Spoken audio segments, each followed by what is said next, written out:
Primero fueron unas enigmáticas llamadas, después una abundante documentación de las más diversas disciplinas y por último, según muchos testigos, la presencia de naves extraterrestres. No es una película, estamos en el Madrid de los años 60. Ahora bien, ¿fue un montaje realizado por un iluminado o había algo más detrás de aquella gigantesca trama? En noviembre de 1954 aseguró haberse encontrado con el tripulante de un platillo volante. Habían llegado de un planeta situado a 14 años luz de la Tierra y estaban infiltrados y vivían entre nosotros. Si hubo un lugar especialmente terrible para los presos a partir del siglo XVI en España, ese fue el Matarraña turonense. En esta región aragonesa se levantaron unos verdaderos monumentos al terror. Pero, ¿qué se perseguía construyendo estas cárceles del infierno? ¿Quién podría merecer tamaño castigo y depravación? La humedad, el frío, la falta de alimento y la falta de agua condenaban a la persona a los pocos días. Si no te morías por una cosa o por otra, por frío, por humedad, por hambre o por el simple roce de las cadenas al cuello. En 1994, después de que cientos de testigos observasen en los cielos las evoluciones de un supuesto meteorito, los vecinos de las poblaciones de Serra de Outes, en La Coruña, se vieron sorprendidos por la aparición de un gigantesco cráter. ¿Qué fue lo que originó ese enorme destrozo en el bosque?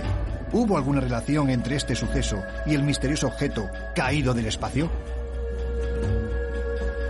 Digo que había visto cuando bajaba y que era como un huracán, como una montaña que se desprendiera. Porque lo que sí se pudo apreciar era que pinos que estaban allí fueron desplazados pues casi 100 metros. Puedo explicar como si hubiera ahí una cosa que me da miedo. Puede ser. No puedo explicar lo que me pasó.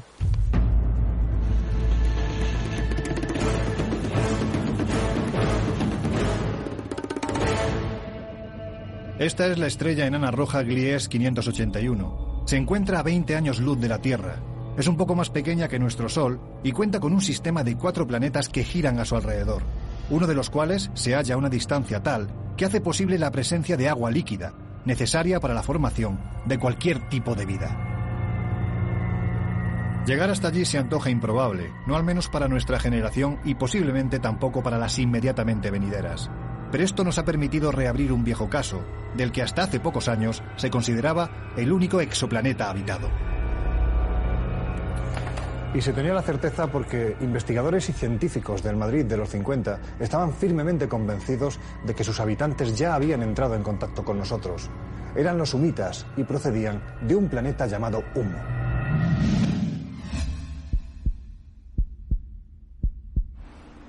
Imaginemos por unos instantes esta calle hace 60 años. Madrid era una ciudad efervescente, que lograba salir de la terrible década de las hambrunas y que deseaba saber más de ciencia, de arte, de historia, pero también de supuestas civilizaciones que habitaban en las lejanías siderales. En este lugar dio comienzo todo. Allá por los años 1954 empezó a darse en Madrid una serie de fenómenos que en principio no saltaron a la luz y en los que estaba implicado un empleado entonces de Telefónica que era Fernando Sesma. Fernando Sesma dedicó su atención a un tema entonces emergente como era el de los platillos volantes y decidió formar una especie de tertulia para tratar de esos temas. Esa tertulia luego derivó en la Sociedad de Amigos de Visitantes del Espacio, que fue la primera entidad de esas características legalizada en España. Finalmente, en el año 1956, pues vienen a recalar en el antiguo Café León y concretamente en su sótano, la Ballena Alegre, y a partir de ese momento el nombre de la Ballena Alegre pues va a ligarse indisolublemente con el grupo de Sesma, con los Amigos del Espacio, pues durante los 20 y tantos años siguientes. La presencia de presuntos visitantes de otros mundos estaban provocando un interés en la sociedad española a través de estos individuos, de estos hombres de cultura que se reunían en cafés, que se reunían en centros literarios, en ateneos. Y el suceso de Alberto San Martín tuvo mucho que ver con la explosión y con los comentarios que se dieron a conocer en esos centros. Un enfermero llamado Alberto San Martín, el cual en noviembre de 1954 aseguró haberse encontrado con el tripulante de un platillo volante cerca de la carretera de La Coruña, y con la particularidad de que ese presunto extraterrestre le entregó una especie de presente o de regalo que consistía en una piedra de tipo cúbico y que en una de sus caras tenía 9 signos grabados. Se le dio un significado mesiánico, era un mensaje que querían transmitir los extraterrestres a los terrestres. Era la primera vez que ocurría algo así en España y eso provocó que tuviera una enorme repercusión. La piedra fue analizada por el profesor del Instituto Madrileño de Mineralogía, Pedro García Bayón Campomanes, quien no tuvo reparo en afirmar que aquella piedra era rarísima y daba reacciones muy extrañas. Fue la primera prueba, la evidencia para Sesma y su cada vez más nutrido grupo de que estaban contactando con los extraterrestres. A partir de enero de 1966, Fernando Sesma empieza a recibir unas llamadas telefónicas siempre realizadas por la misma persona, que se le presentaba como un habitante o expedicionario del planeta Unmo. A continuación, o en los días siguientes, le enviaría una serie de mensajes y esas serían las primeras cartas e informes unmitas conocidos. Era básicamente una historia política, social, religiosa, lingüística, de lo que era su cultura y su civilización. Habían llegado de un planeta situado a 14 años luz de la Tierra y estaban infiltrados y vivían entre nosotros y querían dar algunas pequeñas pistas de su existencia. Habla de cosas verdaderamente curiosas, como por ejemplo un sistema de transporte que no conocíamos en ese momento en la Tierra, basado en anillos toroidales que iban perfectamente protegidos. Había cartas que se referían a temas de cosmología, de astronomía, de medicina, en este caso de unas materias que entonces, en los años 66 y 67, pues todavía no se trataban demasiado, como era la biogenética. Querían mejorar nuestra vida. Eso más o menos es lo que querían transmitir, pero no existía un mensaje mesiánico como se había producido hasta ese momento en todos los otros contactados que existían en el mundo. Y esto fue quizá lo que condujo al éxito y a la repercusión a las comunicaciones de los sumitas. Durante estos supuestos primeros contactos se produjeron situaciones insólitas, casi esperpénticas, como esta comunicación telefónica dirigida al ingeniero Enrique Villagrasa por un supuesto humita. No formulen preguntas a sus hermanos. ¿Sí? ¿Reunidos? A mis hermanos. Sí. Ah, bien, de acuerdo. O sea, no desean que formulemos preguntas a sus hermanos. Fernando Sesma no albergaba dudas de la realidad del contacto, ni sus seguidores tampoco. Únicamente precisaban de una prueba física, y esta llegó el 7 de febrero del año 1966. Según la agencia de noticias Cifra, varios testigos vieron como un objeto, un platillo volante, como los que entonces tanto se veían, y con el signo de humo en la panza del artefacto, había tomado tierra en el barrio de Aluche, en Madrid. Ahí se revelaba ya la identidad de un tal señor Jordán, el cual afirmaba que en un momento dado observó cómo prácticamente se le echaba encima un objeto de color anaranjado y de forma vagamente triangular. Ese objeto fue descendiendo hasta que aterrizó a pues una distancia corta de donde él se encontraba. Los sumitas no anunciaban su presencia y no decían vamos a pilotar una de nuestras naves sobre tal ciudad, pero esta fue la única de las ocasiones en la que lo habían hecho y esa agencia venía a confirmar con aquella noticia y con aquel teletipo que los ovnis efectivamente habían sobrevolado Madrid a muy pocos kilómetros de la capital. Por tanto, el caso del aterrizaje de Aluche habría sido una primera confirmación de que los mensajes o la experiencia que estaba viviendo Fernando Sesma podía ser algo bien real. En este mismo campo vestido de tonos ocres se produjo el supuesto aterrizaje de Aluche. Y aquí quedaron como prueba de aquel suceso 3 huellas profundas formando un gran triángulo, rectangulares, con una suerte de aspas en su interior y separadas unas de otras aproximadamente 6 metros. Era la prueba definitiva de que habían aterrizado allí. En mayo del 64, un operador de cámara que estaba en la base naval, creo que es, de los norteamericanos, en las Bahamas, y por la noche, mientras estaba preparando el teodolito, iban a hacer un lanzamiento de un misil, de un submarino, no sé qué, entonces de repente aparecieron 3 objetos con la famosa H de humo, lo que sea en la panza, ¿no? Y el tipo lo filmó. Inmediatamente en cuanto los objetos se fueron, llegaron los norteamericanos y requisaron la película. Esa es una de las muchas pruebas que hay de que el fenómeno humo respecto a las naves con la famosa H es cierto. 1 año y 4 meses más tarde, un nuevo eslabón, posiblemente el definitivo, vino a unirse a esta ya larga cadena de sucesos.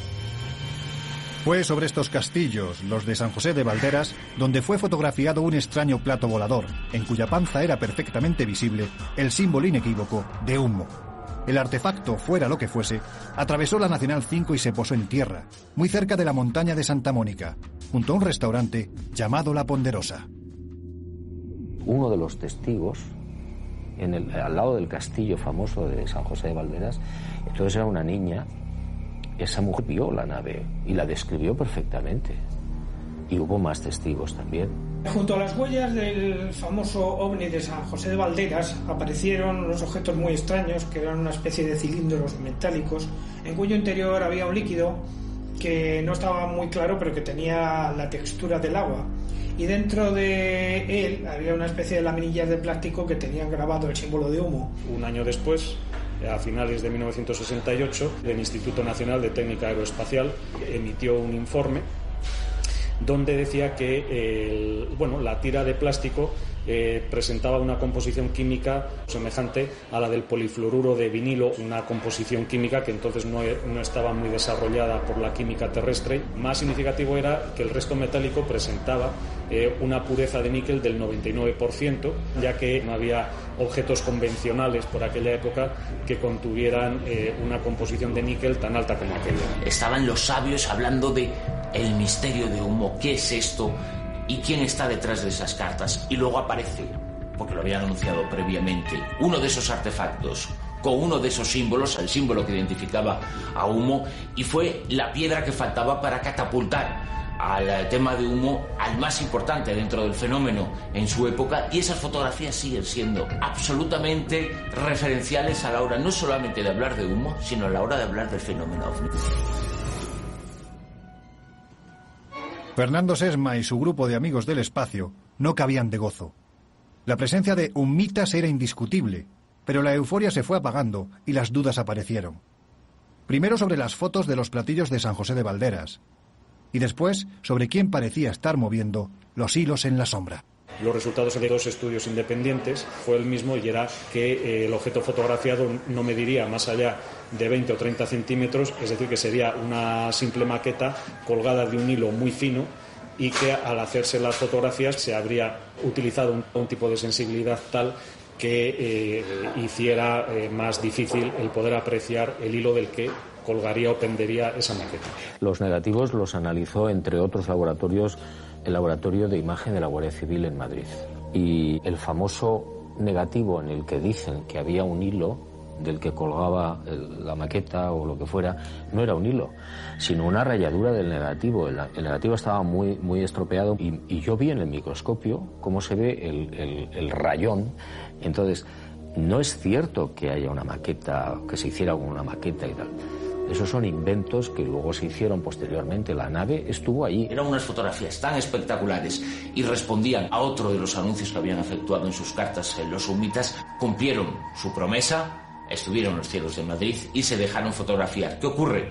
Que se dejaron fotografiar por quien era el causante y el creador de todo el misterio. Hubo un momento ya avanzado en los años 70 en que todo esto se puso en cuestión, porque evidentemente las comunicaciones descendieron y entonces empezó a sospecharse que todo aquello no era nada más que un montaje o de control por parte de las autoridades de la época, o una monumental estafa o broma que estaba protagonizada fundamentalmente por uno de los personajes que más implicados estaba en la cuestión, que era José Luis Jordán Peña.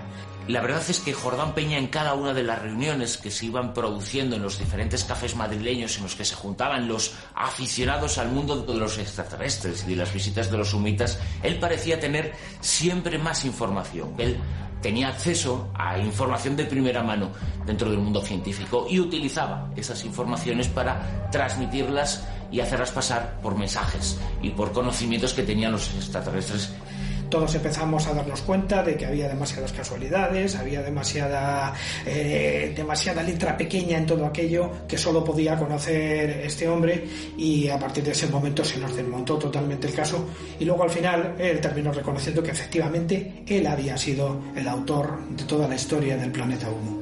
Hubo que esperar casi 20 años para que esas sospechas se hicieran firmes y para que él finalmente acabara confesando su participación en la creación de Humo. Hay muchísimas dudas, o sea, yo lo he investigado un poquito, bastante. Hay parte del tema que sí probablemente alguien ha metido la mano, por supuesto. Pero hay otra parte del fenómeno desde su arranque que es auténtico. Lo que pasa es que es muy incómodo. Para mucha gente es muy incómodo el tema.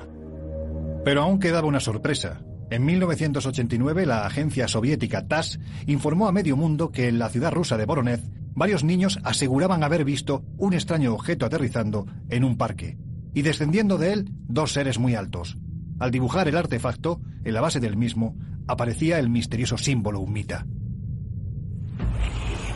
Mi opinión sobre el tema Humo es que desde luego es muy improbable, por no decir imposible, que nos encontremos ante una historia de origen extraterrestre. Cabe la posibilidad de que pudiera haberse tratado de algún tipo de ensayo, de experimento de tipo sociológico, donde la voz cantante quizá la hubieran podido llevar algunas de las personas que inicialmente estuvieron relacionadas con el tema, o bien que hubieran servido a otros intereses que de momento permanezcan en el anonimato. La verdad es que al principio creía pez juntillas en todo ello.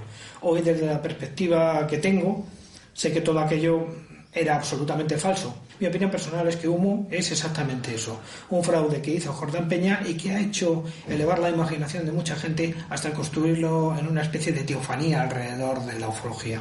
Yo pienso que el fenómeno es real, aunque alguien ha metido la mano y ha contaminado el caso. Yo creo que hay que investigarla bien y no dejarse influenciar, ¿no?, por las cosas que dice uno y que dice otro. Aparte que esa persona que metió la mano es un mentiroso patológico. Se le han pillado en 27.000 mentiras de todos los colores. Por tanto, no tiene credibilidad, aunque diga la verdad.